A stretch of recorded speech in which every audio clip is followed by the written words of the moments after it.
Before we start today's show, I just wanted to mention our sponsor, Wealthify. Wealthify is regulated by the FCA and is a multi-award-winning online and app-based investment service founded in 2016 and owned by Aviva, with a simple mission to make investing accessible to everyone. You can invest from as little as £1, and Wealthify offers a number of investment products, including a stocks and shares ISA, a general investment account, and a personal pension. However, Wealthify also offers a junior ISA, which allows parents to save for their child's future through investing. Wealthify also offers ethical junior ISAs and the ability for family and friends to pay directly into its junior ISA account for the child's benefit.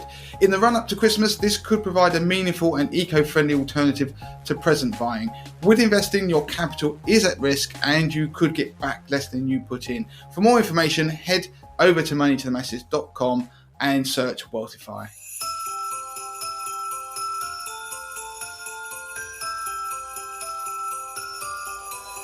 Hello and welcome to episode 350 of the Money to the Masses podcast with your resident expert as always, Damien Fay, and me, Andy Leeks. Damien, how are you doing? I'm good. I'm really excited today, Andy. It's not just because Christmas is around the corner. I mean, I'm a bit of a kid when it comes to Christmas. I do get excited, but we've got something different on the podcast for everybody today. And what we're doing is that we're getting some of the team on the podcast with Andy and I to do a bit of a Christmas special. So it's a bit of a team takeover, but the theme is Christmas. But what we're doing is the ghosts of Christmas past, the ghosts of Christmas present, and the ghosts of Christmas future, obviously taken from the Dickens novel.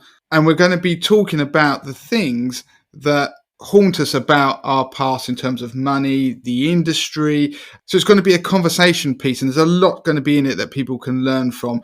And more importantly, I just think it's going to be fun. So some of the team are going to be coming on the podcast a little bit later. And the other thing I'm buzzing about is actually the new year, because we're going to be doing something we've not done before. And we're going to be launching a 28-day challenge. So like a 28-day fitness challenge, but it's one relating to your money. So we have the Money MOT. It was a tool we created a few years back that's incredibly popular, that will give you a MOT of your money, give you a score, tell you where you are, give you a grade compared to other people in the country, and then give you a bespoke plan if you want to be able to improve that score. But we've obviously realized when you look at it, the realities are that some people, even if you give them all that, they do need a bit of hand holding and motivation starts to wane. People in the new year start off being enthusiastic, but even then, despite them being able to tailor the speed at which they get the email course that comes out the back of the MOT, I thought we needed to create something alongside the MOT that could give people short bursts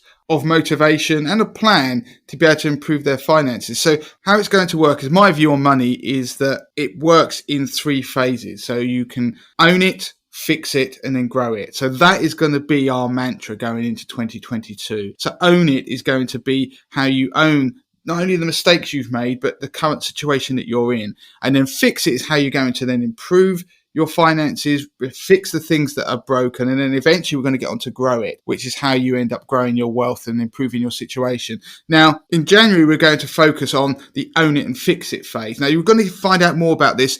Go on our socials, make sure you follow us on Instagram, TikTok, Twitter, but this is predominantly going to live on Instagram. So there's going to be a plan that you're going to get in each week that's going to tell you tasks that you need to do to improve your finances. So I'm not going to dwell on it anymore. You're going to see more on our social channels, but think of it like these challenges you get people to get you fit in 28 days. We're doing the same thing, but we're doing it with money. And on that, there are going to be live sessions with me as well on a Friday. So we're going to do lives every Friday during that period, so people could talk to me, ask me questions about the things that they've been doing during that week. And there are going to be days off during this period as well. So it's something that I'm really pumped about. It's in development. It's coming in the new year. Listen out for it on the podcast, on our social channels, and be a part of it. And as you can hear, Damien's super excited for this. We all are here at Money to the Masses. And it's really from the feedback we've received from you as listeners, which has made us sort of bang our heads together and work out what is it that we need to do in the new year.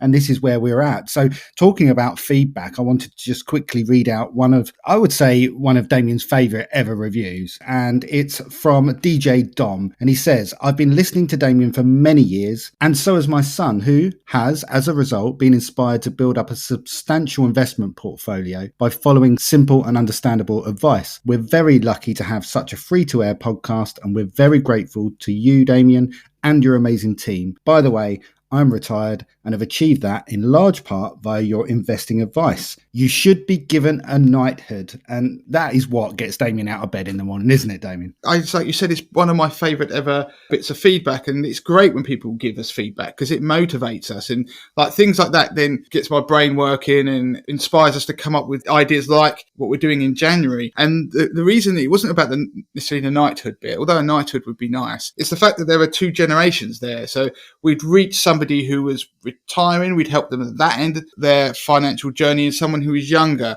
and building money. And that is just, to me, amazing, and it's really motivating for me because don't forget, you listen to this podcast and we do a lot of stuff on Money to Masses with tools, websites, all these things, and it goes out into the ether and we don't always get the feedback from you guys. So it's lovely to hear that because it means that we're on the right path. So hearing a review or reading a review like that, it's more than made my day, it's made my year. And I just want to say, if DJ Dom gets in touch, emails Lauren at moneytothemasses.com, or you get in touch with me if you want, Damien at moneytothemasses.com, and you give us your address, we'll send you both a Money to the Masses mug. I think that would, and we'll send you both a Money to the Masses mug. Okay, so let's move on to the main part of the pod then. And we've got Harvey, Laura and Lauren joining us on the show to talk about Christmas past, Christmas present, Christmas future, the money mistakes we've made, what we'd like to happen in money in general and in the industries that we know so much about. So Damien, let's bring you in first of all. What's your ghost of Christmas past? What can you bring to the pod? Well, I mean, I could have probably numerous ghosts of Christmas past, and some of them I cringe at now that I think about it, being a bit older and wiser.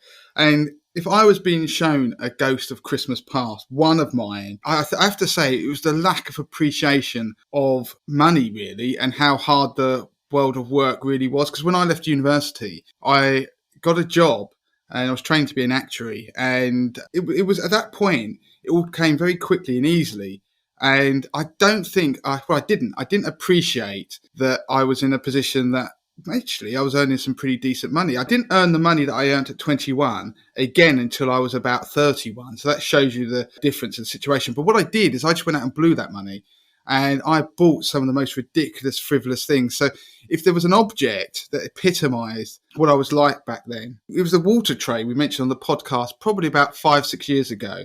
That all this water tray did was that you turned on your music, your stereo, and it fired little jets of water across this tray, like what you see at these fountains you get at tourist attractions around the world. But it was only a 12-inch by 12-inch tray.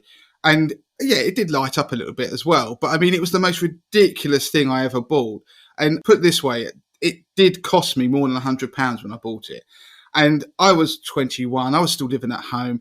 And I think my mindset with money at that point, I didn't appreciate how difficult things would become.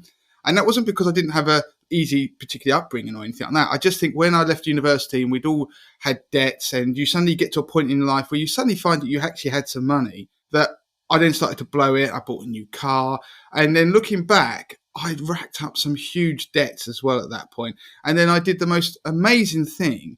I had a job that I was getting paid quite well at, and I just quit it because I just decided to move to London. I mean, who moves to London without a wage and goes and lives there and starts to pay rent? Well, Damien Fay did at the age of 21. And then I had a very rude awakening because once I got there, I realised that the world and London wasn't paved with gold. And so for me, I then had that burden of debt and those issues for years. If I hadn't actually, Andy, if I hadn't done that, I wouldn't have met you, because that's why I ended up working at where I met you, because I just took any job I could at that point. No offence taken. That wasn't meant to sound like that, Andy, but there's always a silver lining to a very dark cloud. And so for me, that was a big Ghost of Christmas Past where you look at it and where I could have ended up if I'd carried on down that line. And so for me, that was the personal issue, which I then overcame and was forced to, really. And I look back on that period of life, and I did learn a lot from it, but I'm slightly ashamed of it as well. But that's all part of growing up. So it's one of those things you look back on and you wish you probably hadn't done that. But the other thing I wanted to mention about the industry, so around the same time, and it's for quite a period afterwards, one of the sort of ghosts of Christmas Past for me is inequality. And I think it was the inequality that the industry itself exacerbated, because when Money to the Masses started, there wasn't really much help online for people, and the money advice service had only just come into being. It was really mainly focused on debt. And I was working at the time with really rich people. We were helping rich people with financial advice. And that was the birth of Money to the Masses, was the inequality that I could see. And I think that haunted me. And it still does to this day, the fact that I worked in an industry that really was built upon making rich people richer and excluding the majority of the population. So for me, they were the two ghosts of Christmas Past that I think did start to shape who or what I became in the present. I think there's some really good examples there. And just bringing in some of the other members of the team then, let's start with Laura. Laura, have you got any ghosts of Christmas Past, examples of things that you of today kind of look back and cringe about? Yeah, I have to say, I guess sort of similar to Damien, my real personal ghost of Christmas Past, and one that I've only really started to tackle quite recently, has just been never having any savings, just always kind of getting to the end of the month and there always been slightly too much month at the end of the money, like never quite stretching, just always kind of spending what I earned, not really ever having anything like as a safety net, kind of a bit living paycheck to paycheck really, which is, I mean, certainly worse when I was in my early 20s, and a bit like Damien, a lot of frivolous spending, a lot of socialising and kind of going to withdraw cash like halfway through an evening out and not knowing whether it's going to swallow your card or not. And I think, yeah, that's kind of something that I've tackled sort of in the last sort of few years, that I'm just making it a priority now to start putting money away at the beginning of the month when I get paid, and making that a priority. Perhaps finally I'm growing up a little bit. I remember hearing Laura say that. I remember the one ghost from Christmas Past is taking money out on a credit card and a cash machine. I remember going on a cash machine, drawing money out, going to the pub and then spending it. And of course, you're already paying interest on it. I did that in my early 20s quite a bit until I learned the folly of doing so. And actually taking that one step further, I also did that, Damien, and I'm ashamed to say that I did that not just in normal everyday frivolous spending, but kind of the cardinal sin.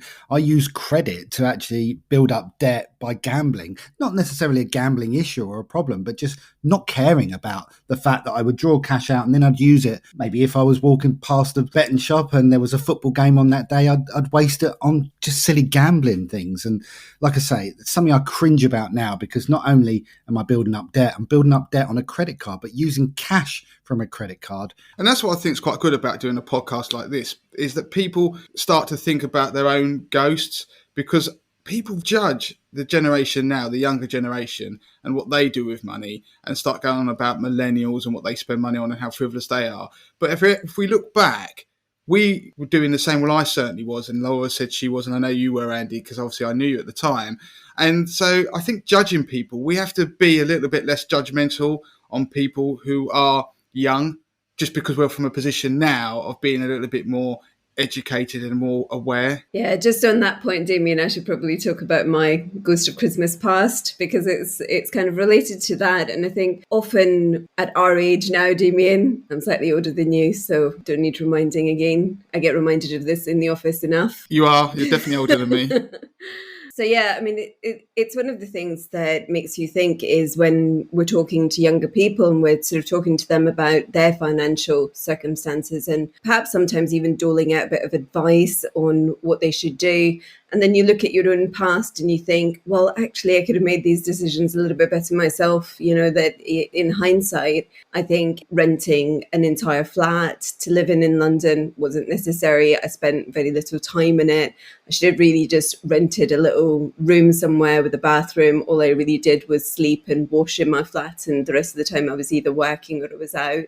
So, things like that, better decisions to make when you're younger. I think compromise is a word we use a lot, but, really do we think about compromises that we make financially to think about the future and think about our presence and how we're spending our money? I think genuinely I spent money maintaining a lifestyle I didn't need when I was younger. And at the time, I probably felt that I did. And actually, we've talked about age there. And a few of us at Money to the Masses are slightly older, as Harvey alluded to. But obviously, we've got Lauren in the office as well, who's in her 20s. She's experiencing the present now that we're talking about was our past. So, Lauren, to bring you in, what are your experiences? Yeah, so I'm going to come in as the spring chicken around here. And to be fair, all of the ghosts of Christmas past that you've all talked about, I have done exactly the same thing. But I feel like I've come to the realisation a lot sooner than probably what you would all admit that you did. And that's probably partly down to the fact that, one, I work here, and two, I've always been quite mindful about money anyway. But one of my biggest things with the Ghost of Christmas Past is not saying no to people. Like if someone says, oh, shall we do this, and go out, feeling guilty for not saying no and doing it anyway, even if I didn't have the money, and doing that quite a lot. And then you put pressure on yourself to be social with your friends. And, I look back now when I've been trying to save money, I've had friends that have gone, no, I can't do that, I haven't got money. But when they've then turned around and said, oh, we've got money now, do you want to do something? But I haven't felt like I've been able to say, no, I can't do that now, and gone and done it anyway. And I look back and I think they said no, so why didn't I? And now I've put myself in a financial situation where I've got to pay for something that I haven't been able to afford. Bringing that together with Harvey's point, I think is a very good one, because there's that sense of trying to maintain a lifestyle, isn't there? And, the phrase where people say, oh, trying to keep up with the Joneses always gives that impression it's something that's quite physical, doesn't it? You're trying to have the same house as somebody else or the same car. But there's an element of when I think I was younger that you just think, well, this is what we do. You go out, you go drinking, you go to the pub. That's what's having fun. It's being young, isn't it? So it's not like you're thinking, oh, I've got to do that because they are. You're just going along with what happens around you. And so there is a point, which I totally get, Lauren, that you have to be quite strong. And I wasn't at that point where you just suddenly decide, I've got to step off of that and maybe miss out a little bit. Yeah, I think it's something that doesn't even just happen when you're younger. Like, it's something I'm experiencing now, stupidly, like with Christmas planning, that suddenly I'm feeling under pressure to buy like more extravagant gifts or buy more and more stuff for my girls, loads of food, loads of going out and socializing. I think especially because we've got more freedom this year after like such a kind of restrained Christmas last year, it's become something that has got out of hand and that I'm now mindful of trying to rein it in a bit. I'm going to completely agree with Laura. I've actually consciously made an effort not to buy into all the different ways that people talk you into spending more of your money at Christmas time. Christmas time is a time when we've built up a couple of things that we do as a family, as individuals, that we spend money on, and we don't tend to add to those things. And I think it's really easy just to get caught up in the next fad as a parent, things that parents will do with their children or things that adults are doing. And it's all just spend. And I'm actually getting to the point where I think Laura and I have been having these conversations in the office, and, it's sort of more commercialization every single year. And I know that most people say this and it's gone on for some time, but you do get to a point in your life, I think, when you start thinking, well, these are the things that make us happy and this is how much it costs and that's how much I've budgeted for Christmas, then actually that's what I'm going to stick to, and I'm not going to add to it regardless of how much somebody tells me it's essential to buy my child the next best gadget or experience the next thing that every family is going out and spending a couple £100 doing. And I think that's really interesting that, we all experience that at different points throughout our lives and at different points throughout the year. But I think one of the things that I wrote down when I was thinking about Ghost of Christmas Past is I explicitly remember the point, and I've talked about it before on podcasts, where I had that almost epiphany and my mindset changed about money. And I can't pinpoint the exact reason or the exact time that it did, but it has changed my entire outlook on money as a whole. And with Christmas, since then, I now budget. As soon as Christmas is over, in January payday, I budget for the next Christmas. And it's quite, it's a long way off, but every single month I've paid £50 into an account, and my partner pays £50 as well. So that by the time we get to Christmas, that is our Christmas pot, that we do presents for each other, we do presents for other people. And if we have to do any food or any decorations, it comes from that pot. And that's obviously something you have to be very disciplined to do that. But if you do also experience that mindset change, that change in the way you're thinking about money and planning ahead, then it can help you to kind of stick to what you want to do and plan how you want to spend your money. Some really good examples there. And just thinking to finish off this kind of Ghost of Christmas Past section, if you like, and think of wider examples of industry type things that are of the past, really, and things are moving forward. For me, an example for me, I talked about the gambling using credit cards earlier as something I did in my 20s. Well, I'm glad to say that in April 2020, they actually outlawed being able to gamble using a credit card, which I think is a fantastic change that will make a difference to many, many people going forward. I could have done with that in my 20s, to be honest, and I think it would have been better for me financially had they done so. Laura, have you got any examples of industry type things where there were problems previously where they seem to have maybe fixed it? Yeah, at the beginning of my career, I was writing a lot about subprime mortgages.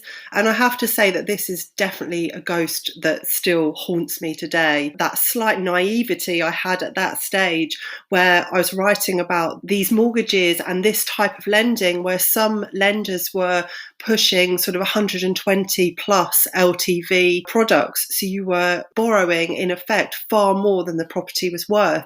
And there was just this mindset in the industry at the time that this kind of bubble was never going to burst, that this type of lending and this type of behaviour was sustainable. And then obviously the financial crisis brought that all crashing down. And I saw firsthand, kind of professionally and personally, the kind of the effect that had on people's finances and the mortgage industry as a whole. And I think that the good thing that has subsequently come in following the mortgage market review in 2014 was much more of a focus on affordability and responsible lending. And I think it's something that we need to be mindful of at the moment, that there seem to be some kind of noises, some slight movement back in the favour of more lenient, less stringent lending, and income multiples are edging up. There's talk by the Bank of England this week about removing the stress testing part of mortgage assessments.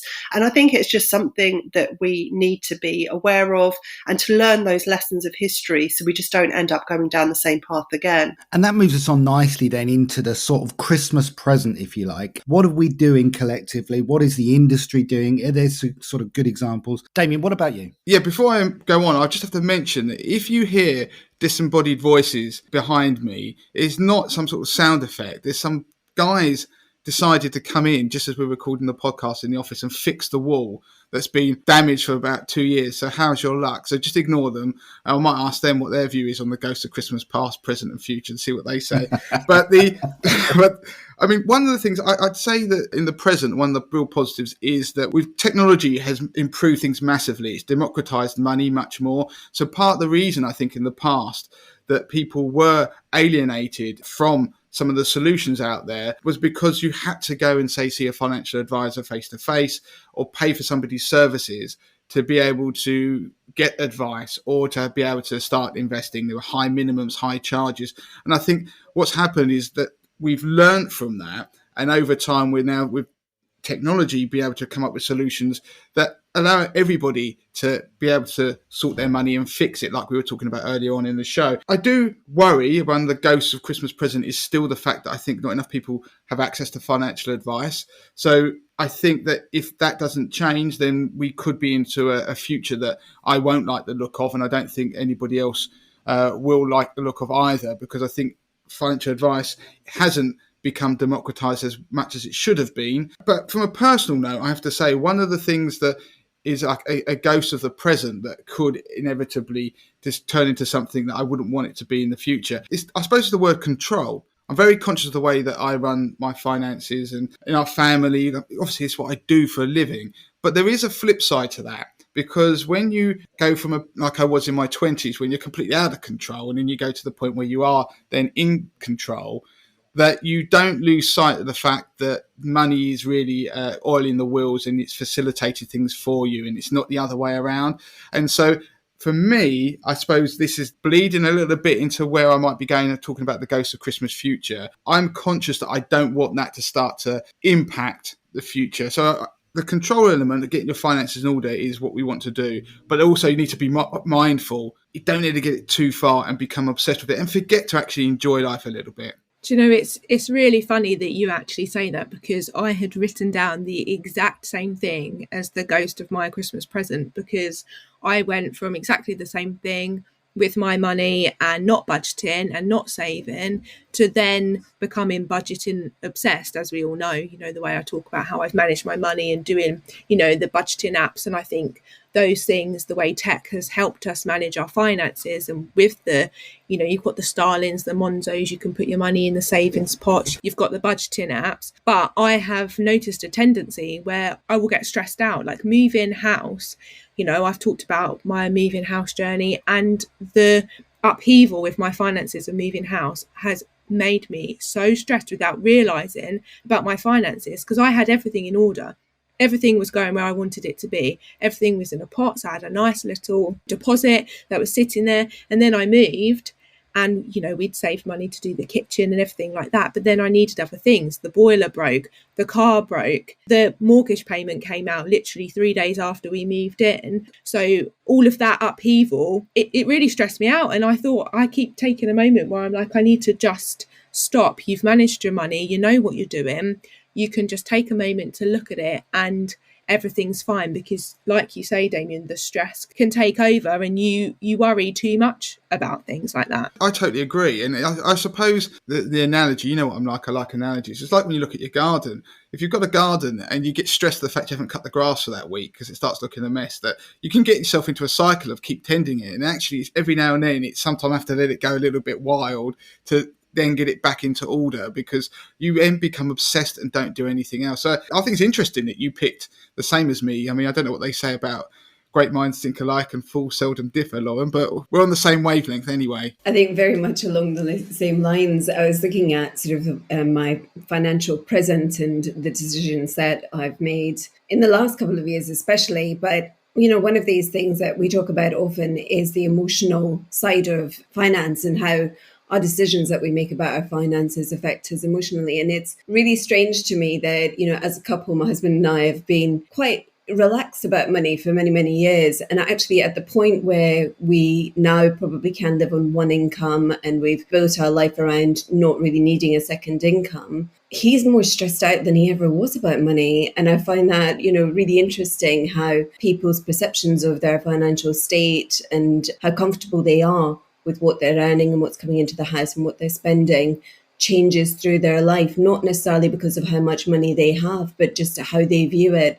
And I think that that's something to reflect on, and probably something that Lauren's had to check herself on, because she was so used to being in control of so much of her money. And now, she's sharing that with somebody else, and that's changed the way that she feels about it. And sometimes it's not how much money we have and how much money we're spending. It's just how we view that. Yeah, and just quickly touching on that, Harvey, it is interesting, because I think especially with the pandemic, I've learned a lot about, how I see money and how I see myself. And the goals I want to achieve. And if I look back, one of my goals was to buy a house. I've now done that, but you need to sometimes take a step back and think, I've actually achieved one of my goals. That's a massive goal, rather than always thinking and striving ahead, thinking about what you want to achieve at the future. Just take a moment to look how far you've come and what you came from to where you are now. And I think I'm really guilty of not doing that. That was one of my massive goals, and I feel like I haven't had the time to stop and just be like,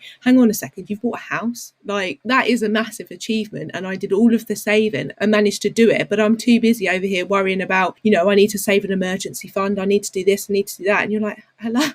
Like, just take a moment and enjoy what you have managed to achieve, and then those things will come. So it's quite interesting, and I think hopefully it'll be good for some listeners, people listening, to be like, well, that's me as well.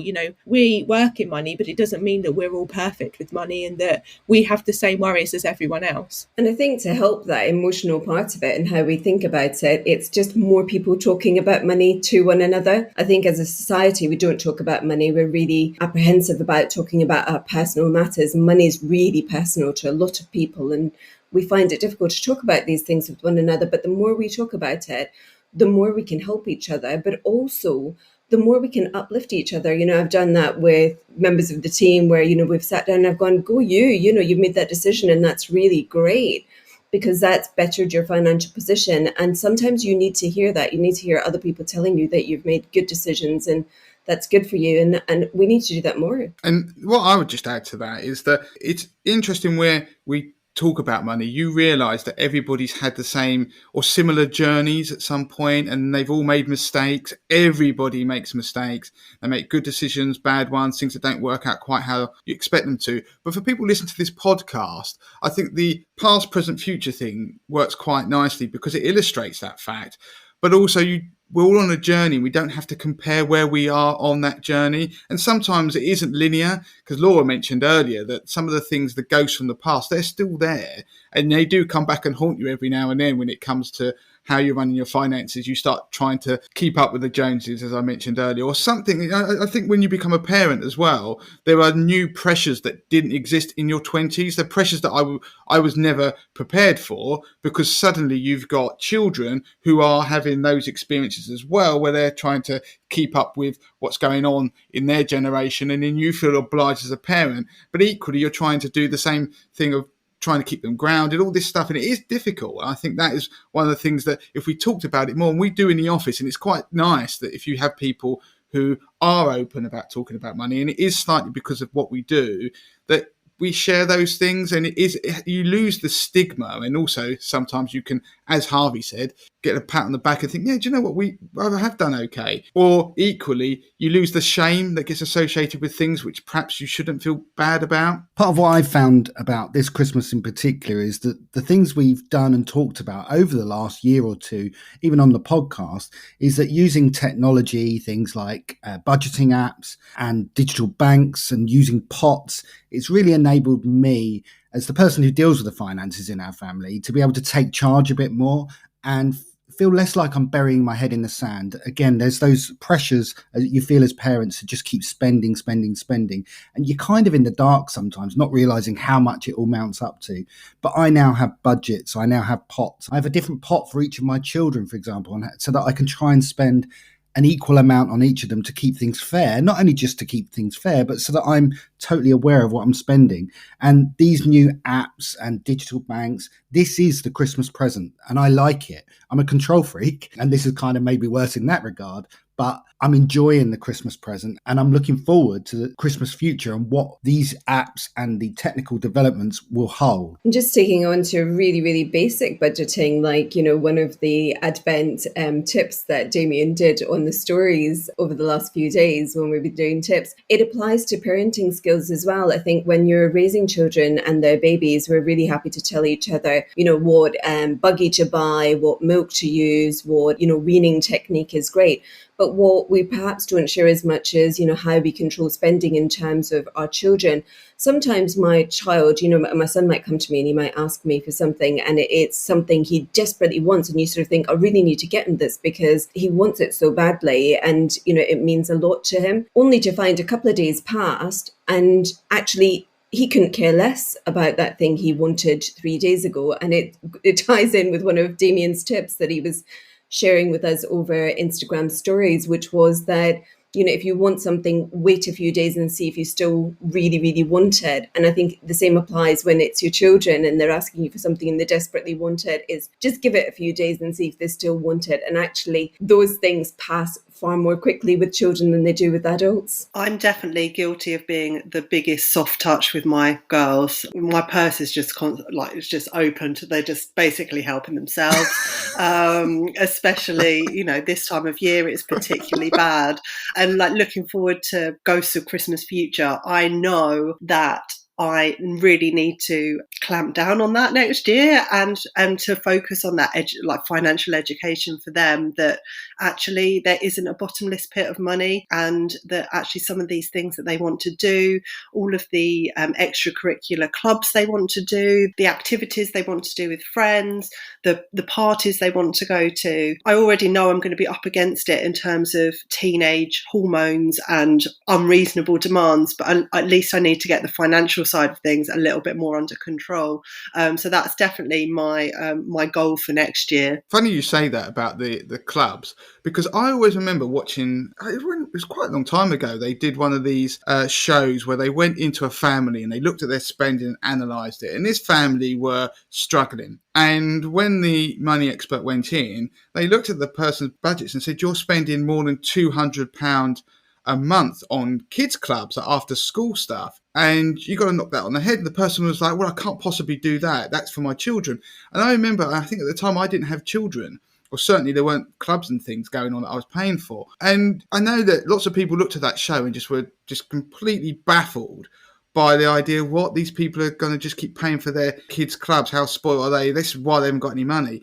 But the realities are very different once you have children, because these clubs, they add up, don't they? They're not a lot of money individually, but they soon add up. And those sorts of things, I think you learn not to be so judgmental of people. Once you go through life, you start to realise that actually I feel more sympathy towards that family now than I did probably at the time, because they were actually cutting back on everything else to try and give their kids the experiences, and that's what was causing them to struggle. Perhaps unsurprisingly, I'm the world's worst for this. I've signed my girls up to every club. Sometimes it's stuff that they're not even interested in. I'll have a conversation with another mum about some fantastic club that their kid's doing, and before I know it, I've signed up, committed to a term's worth of lessons, and my girls are just basically hating it. No one's winning, and I'm just, I need to get this under control, basically. Laura, it's because you're just desperate to get the children out of the house so you can have some time to yourself. That's what it is. Yeah. I also think, Laura, you need to take a tip out of my book. Someone told me, I'm not going to say the word, but the resting you-know-what face, that I have that at the school gate. So if you don't talk to any other parents and you stand there, you can't get into these conversations where people talk to you about the clubs their kids are doing. You just stand there like a grump with your face mask on, and then you go home and you're richer, or you're certainly not poorer. I think definitely on the point of, children and their clubs and their spending, I think it's teaching down the lessons as well. So we're not talking to each other about the lessons that we've learned and the lessons that we're applying to our lives now financially, but sometimes just asking them to choose between the things that they want to do. So if there's 2 clubs that they want to do, which one do they want to do? And sometimes, even if I could afford to put my child in both clubs, I make them choose, just because that's how life is. And, when they grow older, they need to learn those things. I think that's a nice tip. And you've touched on there, Harvey, talking about that's how life is. That is kind of the future, if you like. So let's move on to the Ghost of Christmas Future. Let's have a window into what we would like the world to be like, what we see the world in our financial futures. I suppose, taking the whole Ghost of Christmas Future, one of the things about that story was if you didn't change, where it could end up, and they didn't like the look of that. And I suppose for me, it goes back to the control thing that I was talking about, and Lauren also mentioned, is that I want to make sure that I allow my kids to make the mistakes that I did, but probably to a lesser degree.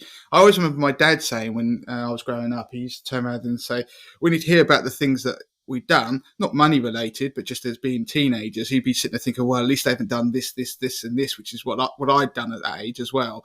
And I think there's a danger that doing what I do as a parent, like a job, and as we're older, that we start to want them to become financially independent and very good with their money, and all these things very young. And that is actually in danger of becoming a really controlling parent. And do you know what perfection would look like at an age of 21, what people in inverted commas should be doing if they're going to be sort of financially successful in life? But the realities are we have to allow them to make the mistakes in their own journey. Otherwise, they're just doing the things that we wish we'd have done. And I suppose that's my only thing I'm worried about, the Ghost of Christmas Future, to rein that in and allow my kids, if they're going to go and buy a water tray that makes dancing fountains and lights to music, then I've got to maybe not judge them and just allow them to do it. So that's one of the things, allowing my kids to make mistakes. I've got to make sure that I remember that. But I suppose the other thing, if you look at the future, going back to something Andy said, technology is brilliant. And I'm really excited about the future for money. I think that people don't realise that now and going forward is the best time to probably be alive when it comes to trying to sort your finances out. The changes since I've been in this industry, which is 20 plus years, are incredible. And now you can do things at the touch of a button and using apps and stuff like that. But there is a danger, I do think, is that financial education is getting left behind. So the understanding of what's going on. So the idea that people were getting into day trading a lot, people buy cryptocurrencies and things like that, very young. If you ask most young people, they've probably at least had a conversation or are starting to, I'm talking about people in their early 20s, get into maybe some crypto stuff. And that's fine, but they need to be taught about the idea that maybe that should only be about like 5% of your investable assets that you're doing there. So I do worry, though, that we are going into a world where people are investing in riskier assets because they're trying to go for like the moonshot, trying to get rich quick. And I think social media is playing into that. So I do worry about that. And the problem I can see is that if somebody gets burnt, which inevitably they probably will do at some point, if you're investing in a single asset class of any kind, they'll just go, investing isn't for me. And then they'll back away from it completely. And then they'll be put off doing any of the more sensible things like investing in index trackers, building a portfolio, putting money in their pension. They'll just not do it because they'll think, I tried it and I got burnt. So, and one quick last one, I do think the world has improved in terms of some of the inequalities, but they're still there.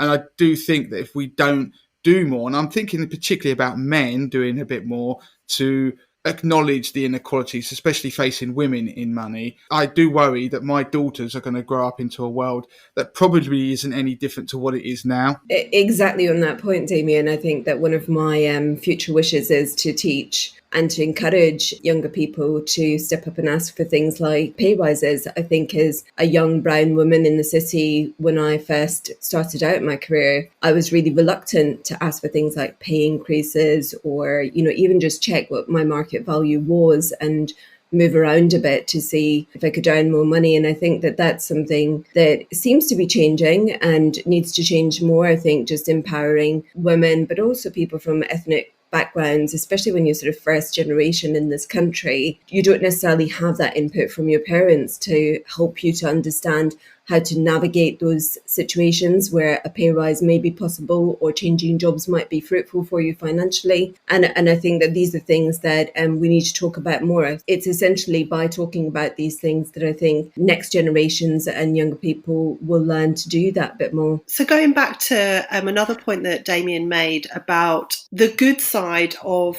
the resources that are available to people now, but also the dangers of that. And I think that something that really does need to change, or it could lead us in a very bad direction, is people need to become more discerning in the way that they consume this information. So there's lots of stuff on social media, especially TikTok. There's good stuff like the stuff that Money to the Masses is producing, but there's also lots of absolute rubbish out there.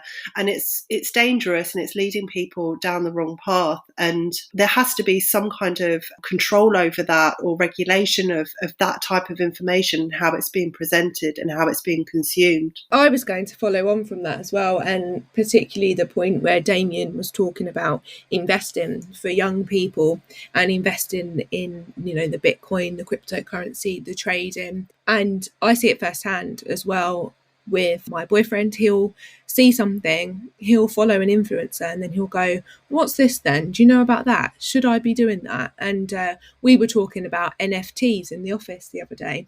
And literally, we'd had that conversation in the office. I got home and the first thing he said to me was, So what are these NFTs then? What's that? I keep seeing it all over social media. And I think the danger with these things and the social media is you get these influencers paid to promote these trading apps, these trading platforms. So, young people are easily influenced and they think, oh, this person here, they know what they're talking about. I'm going to do that as well. But like we've talked about, they don't have the foundations that you should have before you're looking to trade or invest, and Damien talks about it a lot, saying that you shouldn't really be considering investing until you've cleared your debt, until you've got an emergency fund, until you've kind of fixed your finances. Now that is when you can start thinking about doing those things with that spare bit of money. And I just think with social media there's a danger for people to try and get rich quick and to try and spend money or invest money that they don't actually have, and that's the danger of things going a bit wonky and getting into money trouble. And linking that back to my point, where you don't want to preach to people, but these are risks that didn't exist when we were younger. So the investing risks of people being promoted things that are probably just scams half the time. And so it's not us telling people don't do things. It's telling people to look both ways before you cross the road. And that's what we're trying to do with Money to the Masses. And I think we need more of that going forward. And like Laura's point on regulation, that one of the issues we do have is that regulation, I think, is always falling behind what's going on in the real world. So innovation happens very quickly. And the FCA, for example, they react to things. And we're in a world now where they are just reacting to stuff rather than sort of preempting it or making decisions on things. They wait for things to go wrong and then they might try and do something about it. And by that point, people have already lost money and consumers have been impacted. And another thing, because of the way that regulation works, that financial advisors aren't really allowed to have conversations about some of this esoteric stuff like crypto with their clients. The clients might go to them, want advice, but they can't get any advice from the financial advisors. And I know for a fact that a lot of financial advisors out there are quite frustrated about that. And if you just end up talking to people about one section of their money, keep turning them away, that doesn't mean they're not going to do it. It just means they're going to get involved in it without being educated or receiving some sound advice. I was thinking as well, like touching briefly there on like the insurance industry, is the lack of transparency, and I can't see it changing anytime soon. And that, I think that goes for the majority of insurance policies, to be honest, whether that's your pet insurance policy, your travel insurance policy, or even your life insurance policy. The fact that when you take out an insurance document, you have to read a 40-page pamphlet about the T's and C's of what you've taken out and what you can claim for. I think money and finance just doesn't need to be that complicated. And I think by having those complicated documents, it automatically sets some people up to fail because most people don't read them. And, we do because that's part of our job. But we'll all be guilty of going on a site and where it says, click here to say you've read the terms and conditions. I mean, I never read those on some random site and I don't know what I'm signing up for. So people do the same thing for certain finance products. And then later down the line, when they come to claiming or needing something that's supposed to help them, they're no longer able to claim because of something that they missed in this really long and complicated document, which shouldn't be there for those people. I think it's a really interesting point, and it's a difficult one because there are innovators that are looking to change that. There are companies, certainly within life insurance, I know personally, that have come up with products that are super simple. The problem with that is because they're super simple, they oversimplify it, and it actually means people aren't really buying the best product for them. So it's finding that happy medium. I think it will come, but there needs to be a better solution to the really, really complex policy that's going to probably cover you really well, but you don't truly understand it, to the one that you can just buy with 2 clicks that probably doesn't serve you best. Okay, so I think that pretty much wraps up the podcast. We've talked about the ghosts of Christmas past, Christmas present, Christmas future, and it's been really nice to kind of chew the fat with the team, talking about the things that we do and that we're passionate about as well. And so I suppose all it really leaves us to do is to wish you, the listeners, a Merry Christmas. And the reason I'm saying that in this week's pod is we're going to have a break next week. We've worked out that the dates that the podcast come out, it would mean that there would be one coming out on Boxing Day, and we think everyone needs a break. Let's enjoy the Christmas with our families. And we'll be back again in the new year. We've got a podcast special coming out on the 2nd of January, where we'll be looking at what we predicted last year for the outlook, the financial outlook for 2021, but also, crucially, Damien will be doing his outlook for 2022. And so that's it for this week's podcast. Until next year. Until next year. Until next year. That was terrible.